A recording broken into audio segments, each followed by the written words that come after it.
Greetings, mortals. Tonight we have another episode for you from the Weird Circle. I would also like to let everyone know that both Ghoul Radio and Mother de la Mort will be attending, along with several of our other content creators here at PBDC TV, our annual creature conference, at the home office in Transylvania over the coming holiday weekend. However, the Bunnies of Chaos will be here and will be bringing you a special holiday presentation next weekend. So lock your doors, turn out your lights, and join us for Ghoul Radio. I demand that time cease. The past will return and the stories of yesterday unfold. Listen to the Weird Circle.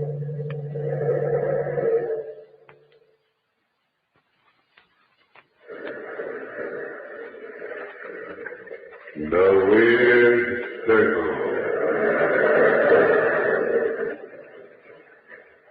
In this cave, by the restless sea, we are met to call from out the past stories strange and weird.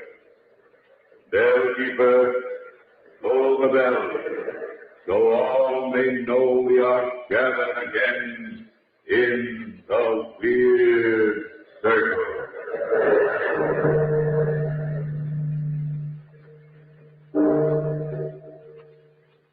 Good evening, Weird Circle fans. Welcome once again to the Ogden's Playhouse. Tonight we bring you one of the strangest stories ever told, The Rope of Hair, based on Apparition by Guy de Maupassant. Here is a truly novel ghost story we hope you'll enjoy. And now our story, The Rope of Hair. I am often puzzled by the three processes, love, hate, and death, which, perhaps more than the others, influences our minds. I have learned but little more of them in my life. Perhaps the words and secrets of the three were in the diary in the old chateau. I have never known that. But I have learned fear. I have become afraid of the night. It was long ago when I was in garrison at Rouen. I was walking one evening along the quay when I observed a man who looked up at me from thoughtful contemplation of the slowly moving water. I hesitated, surprised at some recognition in his eyes. Victor. Yes? Victor, don't you know me? Why, Jacques.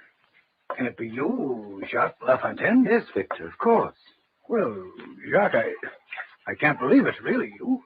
Then even my oldest friend doesn't know me. But it's been so long, Jacques, so long since our last meeting. It's 5 years since Jean de Rochefort. It's changed me then. Well, at first I didn't recognize you, but in 5 years... In 5 years, most people don't grow gray and stoop, do they, Victor? It depends. Say it, man. Go ahead and say it. You think I've let myself go. You even think I was ready to jump off the quay. Well, were you? You've always been like that, Victor. Calm and easy. But no. In fact, unbelievable as it may seem, I was wondering where you were. You must have known I was stationed here. Yes, everyone knows where the distinguished captain, the Marquis de la Tour Samuel, can be found. But, you see, Victor, I hated the thought of coming to you like this. But as officers, we must soon have had business together anyway. Then you haven't even heard that... Heard what? That I had resigned my commission. Left the glory of our country in the hands of the dashing... You had a fine career ahead of you. Your position, your influence, they pointed to everything ahead. And now perhaps everything is behind. Is that it, Victor? Oh, life is never as bitter as that. For men as young as we, a great deal lies ahead. For a man who has written his own destiny in one moment? No. What's happened here? Can't you tell me? Perhaps supper, a little entertainment. The city will be lively tonight. It'll do you good to forget your trouble. Thank you, Victor, but we've been walking toward my rooming house. I hoped you might dine with me. We can talk quietly there. Because we're old friends, yes. For anyone else, though, well, the evening is young and there are other things to do in the city. Just this one evening. Can't you, Victor? If that's what you want, Jacques, my time is yours. Good. Here. This is the place here. This? I know it's not a good section of the city. The place is run down, but it's comfortable. And with your soldiers quartered here, it was hard to find any place to stay at all.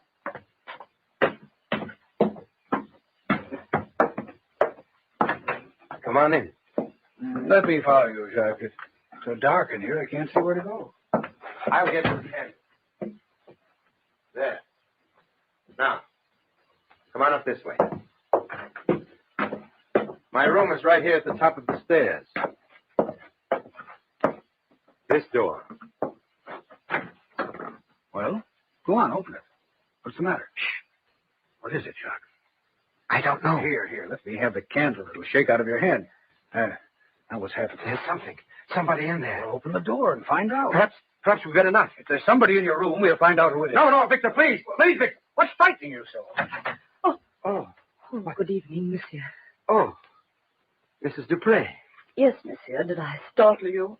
You see, it was time for supper, so I brought it up to you, monsieur. I lit the candles in your room. I know Yes. that you... Yes, thank you, Mrs. Dupre. And bring another, please. The captain's dining with me. But certainly, monsieur. Immediately, monsieur. Come in. Come in, Victor. We'll wait just a few minutes until she comes back. I think your Mrs. Dupre was as frightened as you were. Do you always frighten each other? No, it was just that I didn't expect... Jacques, seriously, what's on your mind? Certainly you aren't living in this place from choice. It's so near your own chateau. Why aren't you there? That's what I wanted to talk to you about, Victor. Well, if it's money, Jacques, why say so? You know you needn't go through all this. I'll gladly... It's more than money. Well, then, love? Love, Victor?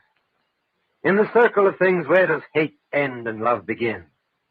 Can you answer that? Did you want me to come up here to talk riddles, Jacques? Well, it was love, Victor. The most beautiful woman in the world. Well, come on, out with it. Don't just sit there picking at the front of your tunic as though you were covered with dog hairs. What's this all about? What? Ever since we sat down, you've been pulling imaginary hairs out of your jacket there. Can't you sit still for a minute and relax? Oh, was I? Oh, I'm sorry, Victor, but you see, I'm going to ask a favor of you that I'd hate to ask anyone else. Anything you say, Jacques. You see, several years ago, right after you last saw me, I was married to the most beautiful woman in the world. Oh, life was a sweet thing. We were the happiest couple in France. And what happened? She died, Victor. She died, and now she's dead and rotting in her grave. That's what death does to people, isn't it, Victor? She died just 1 year after I'd married her. Just 1 year of terrible happiness. Terrible because I guess no man has a right to so much. Well, on the day she died, I locked the door to our room, left the chateau, and as you see, Victor, I can never make myself go back. And you want something? Would you do it? Would you go back to our room there, Victor? What do you want me to do? In the right-hand drawer of the desk in our room, there's a book. A diary which right now can mean more to me than anything else in the world. You'll know it because on it, it's marked with my crest across the front. Will you go? I'll go tomorrow. I'll be free then. I'll wait here until you come back with it. Oh, Victor. Your supper, monsieur. Oh. I've brought it up as quickly as I could. Will that be all right, monsieur? You see the... Just put it on the table, Mrs. Dupre. Thank you. There, monsieur. I hope you enjoy it, monsieur. Victor, sit down there. I'll write a note to the caretaker of the chateau and get you the keys to the room and to the desk. Hasn't he the keys? No one has a key to that room but me. Why, Jacques? Is it haunted? No. Oh, come, Jacques. Your nerves are all on edge. Let's go out. There's a little place. No, thank you, Victor. I'll stay here until tomorrow. Tomorrow when you come back with the diary. I left him then, sunk into that attitude of deep concentration I had noticed as he stared into the dark waters of the Seine. For a while, I forgot Jacques. The strange depression and fear that marked his attitude had shocked me. The way he sat, almost afraid to speak, plucking those imaginary hairs from the front of his tunic like a weak, frightened child. Not like the stalwart, ambitious young man I had known as a companion in boyhood. A young man, if ever there was one, destined to become the pride of his regiment. In the morning, my ride across the fields and through the cool summer woods somehow filled me with an intoxicating happiness. I took with me for a companion a Lieutenant Leroc, a friend of mine from the regiment, and I was thankful later for his sensible company. But in the exhilaration of the moment, I almost forgot the gloomy implications of my trip. There's that old chateau, Captain. You noticed it before? That's where we're going. To that place? Yes, I have an errand there. You know the place, then? Well, I've passed by it several times. Never stopped. I thought it was deserted until the other day when I saw an old man standing by the gate. Caretaker, isn't he? I guess so. He threw stones at one of my soldiers who tried to stop for water. Chased him away before he could get inside the gates. I almost had to have the man thrown in jail to calm the soldiers' feelings. Well, he's not on guard today. He's not at work either. Look at the condition of this place. Why, the gate's practically rusted off its hinges. I can remember when this lawn was as smooth as velvet, and every path was well kept. But it's not my worry. Oh, where is this confounded caretaker anyway? I'll see, Captain. Hey there! No sign of life? I'll join you. Is anybody here? Try another door, Leroc. Yes, sir. I'll try this one around the side. Well? You the caretaker? Yes, I am Pierre. What is it you want? I have a letter here. Well, there's no one here. Can't you see that? This place is deserted. The letter is for you. Well, then give it here. See here, you. Take off your hat when you're addressing an officer. Never mind, Leroc. Let him read the letter. I'm anxious to get this over. Military dignity doesn't have much place here. What's that? It once did.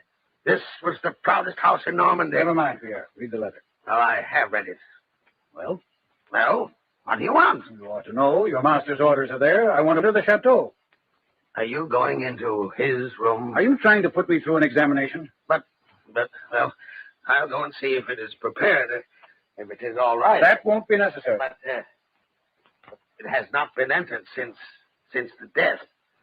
I'd better see But you see, Pierre, I have the key, and you have not.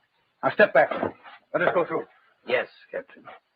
Right through my kitchen there. That door enters the main hall. Come on, Ross. Coming, sir. This door, Pierre? Yes, Captain. Through there and up the stairs. Oh, look, Captain. Look at the size of this hall. Yes, Leroc. And look at the dust. Must be half an inch thick on that table. You know, it must have been magnificent here once. I knew it well when it was. Here, the stairs are over here. Let's go up. Somehow I don't like the place so much now.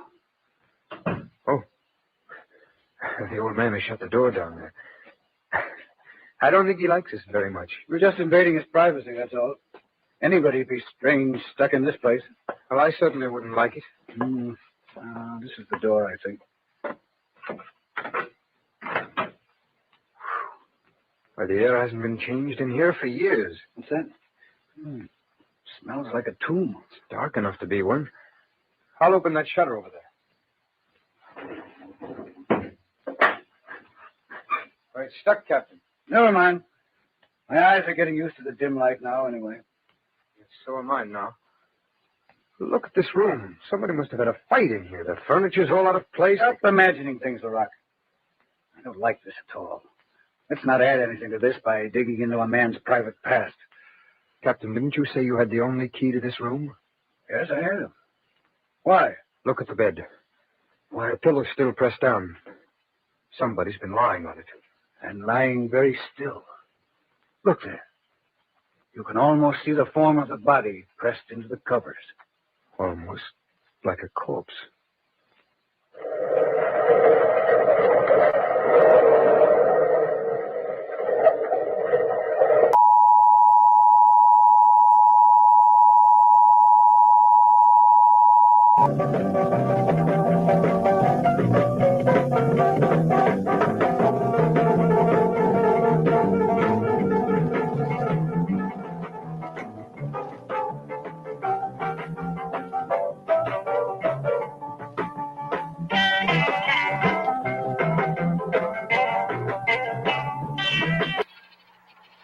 Give me a reading on reception, Charlie. I'm changing over to telephoto system.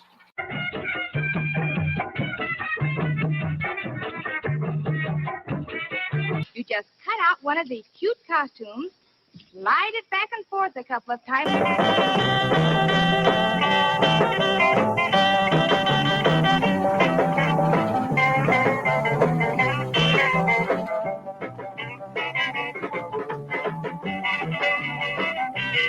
Kind of creepy, isn't it?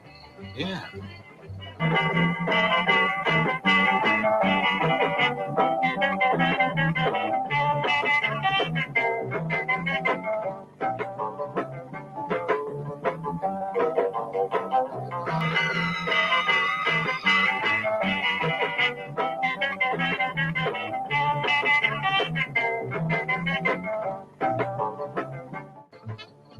Howie, what's it all about? I don't know. Howie, I'm frightened.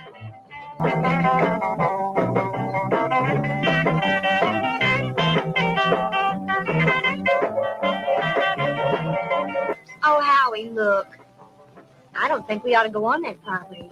Look, you want to get to the game, don't you? Of course I do. Come on. Strange. I should care what happens to them. Yet I don't. We had to go to Mars. We couldn't go to the moon like everybody else.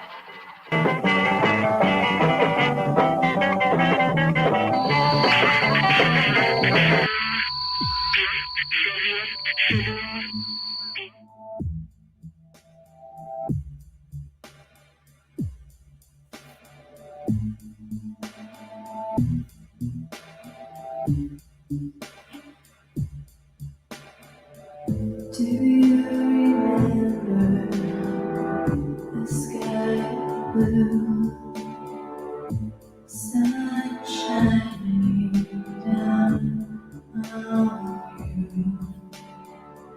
Do you remember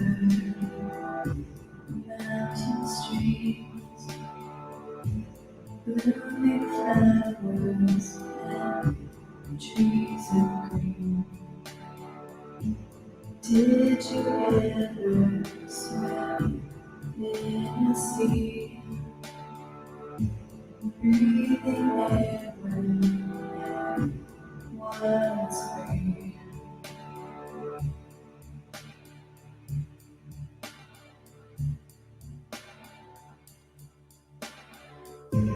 Tell me,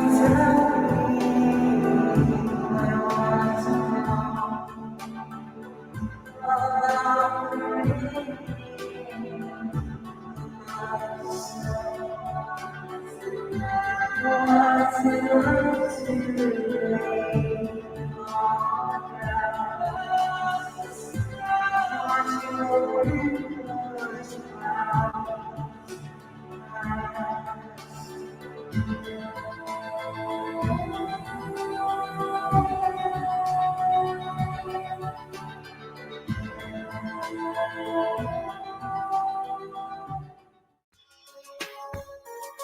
Do you have a favorite ghost story or personal creepy experience you'd like to share?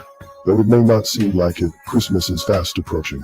PBDC TV is looking for and accepting submissions now for our December 2021 Victorian Masquerade Ghost Story episode.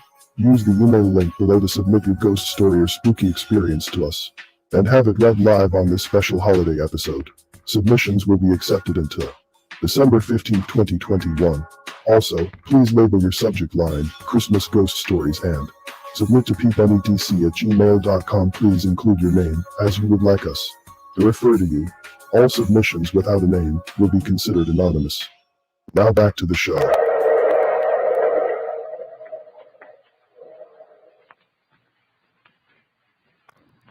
To help his friend Jacques and to discover the cause of his depression and fear, Victor, the dashing young Marquis de la Tour Samuel, has undertaken to retrieve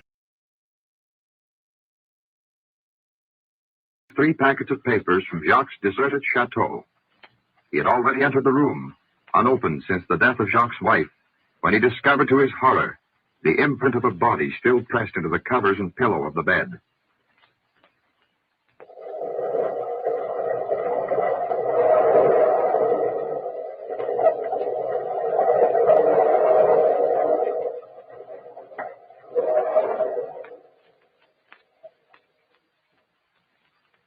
Almost like a corpse.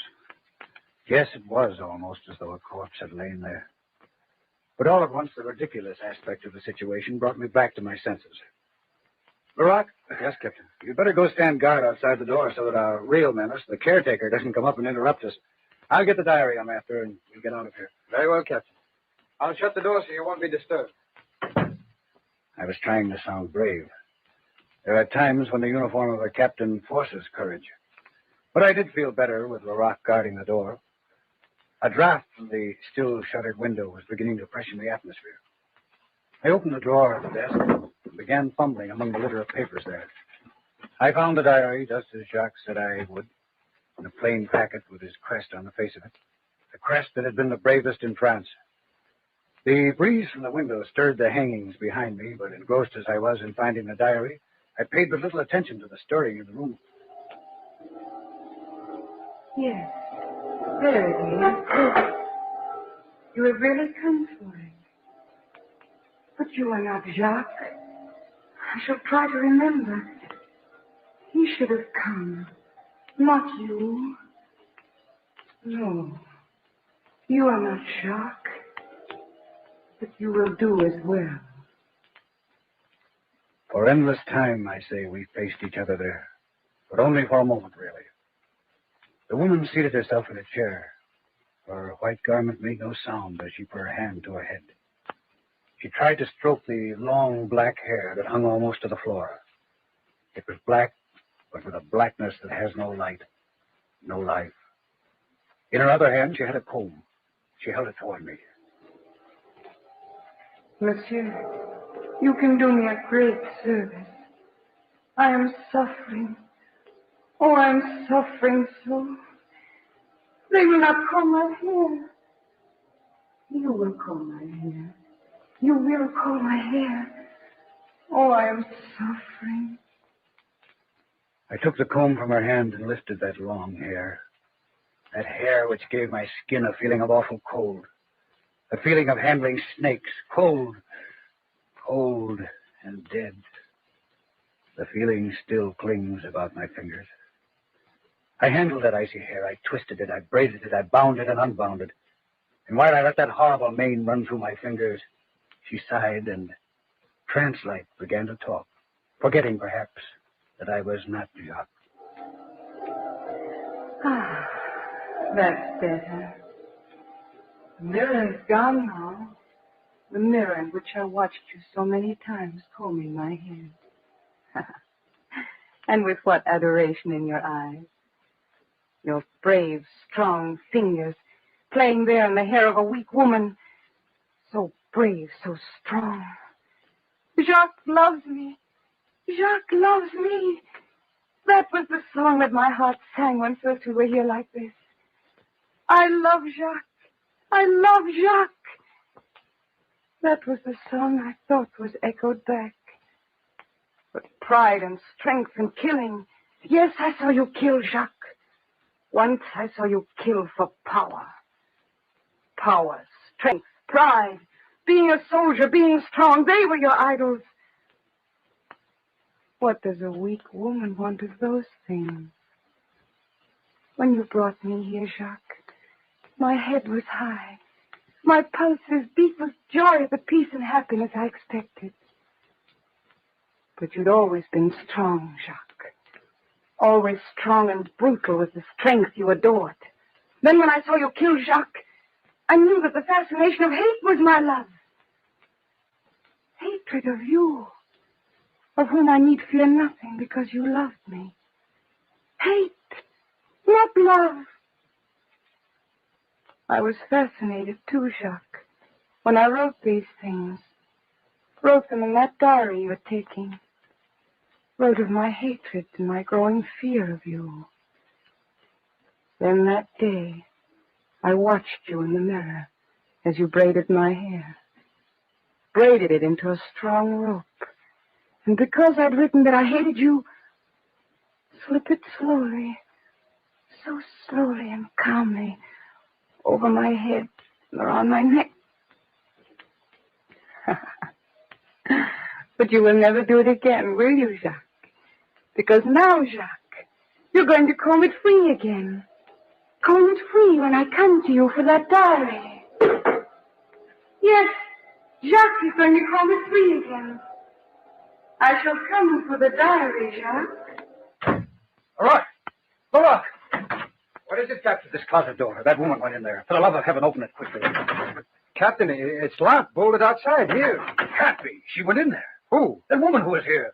Well, no one came in here, so perhaps it was a shadow. No, Larock. I saw her. I heard. Can I be mad? I'll break that shutter, Captain. We'll have some light. And the closet door was bolted. In the light that flooded the room, I began to feel foolish. There was no sign, no indication, except for an overturned chair, that I had not been alone the whole time. With more calmness than I felt, we descended the great stair, crossed the huge, dusty hall, and were at last out in the fresh air. We did not see Pierre again when we left the chateau. We drew rein before my lodgings. The groom took our horses. Oh, sir, the ride has been very pleasant. Captain, do you feel all right? I'm going up to my room. I need a rest. Will you deliver this diary to my friend? Here's the address. Tell him anything you like. Tell him I'm ill, sunstroke, anything at all. I'll see him later. Of course, Captain. Just a moment, sir. What is it? Why are you looking at the front of my coat like that? Why, those hairs. Hairs? Yes, Captain, all twisted in the buttons. They're long and black like a woman's. Yes, there were the same dead long hairs twisted in the buttons of my jacket. I pulled at them, every nerve in my body revolting at the cold feeling. Slowly, one by one, I pulled them off, dropping them from my fingers like poison things. Can I help you, Captain? Could he help me? No, but there was another he could help. I remember how Jacques had sat, like a bashful child, pulling at the imaginary hairs in the front of his coat, begging me to get that diary to him. No, Larock. Take this diary to my friend quickly. Quickly, Larock. Yes, sir. It was better in my room. Somehow I could think there. But Jacques, his fear and his worry haunted me. A few hairs still clung to my jacket. Absently, I pulled them out and dropped them from the window, every nerve in my body revolting at their cold feeling. Then, with a sudden resolve, I went into the street again and headed toward Jacques' lodgings. I knew that I had to talk to him about what had happened. I hurried across the city. Larock came toward me a few steps from Jacques' house. Captain. Have you delivered the diary already, Larock? I left it in his room, Captain. The gentleman wasn't at home. Not there? He promised to wait until I got back. The room was empty. The concierge had not seen him go out, Captain, but she had been in the basement, and he might have slipped out without her seeing him. Very well, Larock. I'll go and see him. Do you wish me to come, sir? No. You go on. I'll wait for him to come back. Very well. It's that house right there, sir. That house right there. That house right there. As though I wouldn't know that dirty doorway, those warped steps. Every detail of the last 24 hours seemed to have fixed itself like an etching in my brain. Yes, monsieur. I must see Monsieur Jacques. Monsieur Jacques. But he's not in, monsieur. There was another gentleman just a few minutes He must ago. be here. Let me in. But, monsieur... He must be. Monsieur, I tell you that he's... This is his door, isn't it? He's not in, monsieur. We'll see about that. Jacques. Be quiet. Stand there. Dead. Oh, monsieur, he's dead. In my house. His hand is cold. Is there a doctor near here? Yes, monsieur. I'll call him. Jacques was sitting huddled in a chair, a surprised look on his face. But he was white. White and somehow shriveled. I looked around for the diary which Leroy had delivered, but it was not to be seen. Some touch of the fear I felt in facing the woman at Jacques' chateau chilled me again. After only a moment, I heard voices outside in the passageway. It is here, monsieur. A gentleman came and we found him so. All right, then take me in there. It doesn't seem it could be possible. It was only a few minutes ago, and I saw with my own eyes that Monsieur Jacques was not in his room. It could not be. Quiet, please. It isn't possible. Quiet, please. Pardon, monsieur. What has happened here? I don't know anything more than she has told you. We came in and found him this way, in the chair. Let's see. His pulse? Yes, he's dead, no doubt of that. His hand is cold already. But there was no way in The which... man must have led an active life. He was not very old, and yet... The doctor leaned, peering over Jacques' body. His hand reached out slowly toward the front of the coat. He plucked at one of the buttons. Here. What do you suppose this is? Why, it's a hair. Long, black hair. And there are more of them. Almost as though he had been combing a woman's hair when he died. Look, monsieur. Still more of them. Around his neck.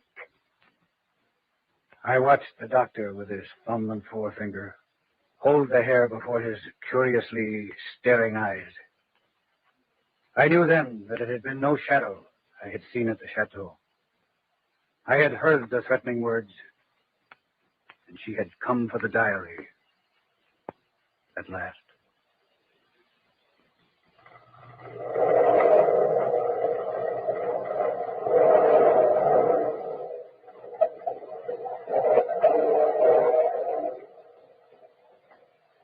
From the time-worn pages of the past, we have brought you the story, The Rope of Hair.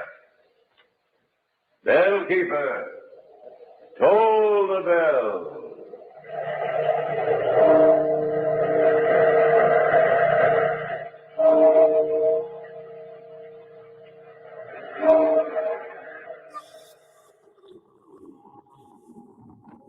Thank you for joining us for Ghoul Radio.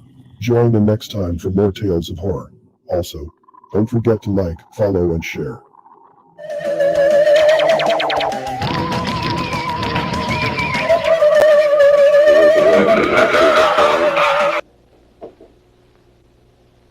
Few people laughed.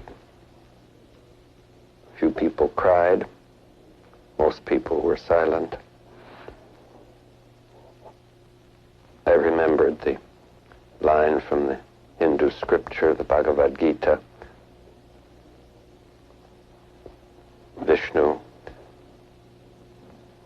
is trying to persuade the prince that he should do his duty, and to impress him takes on his multi-armed form and says, "Now I am become death, the destroyer of worlds." I suppose we all thought that one way or another.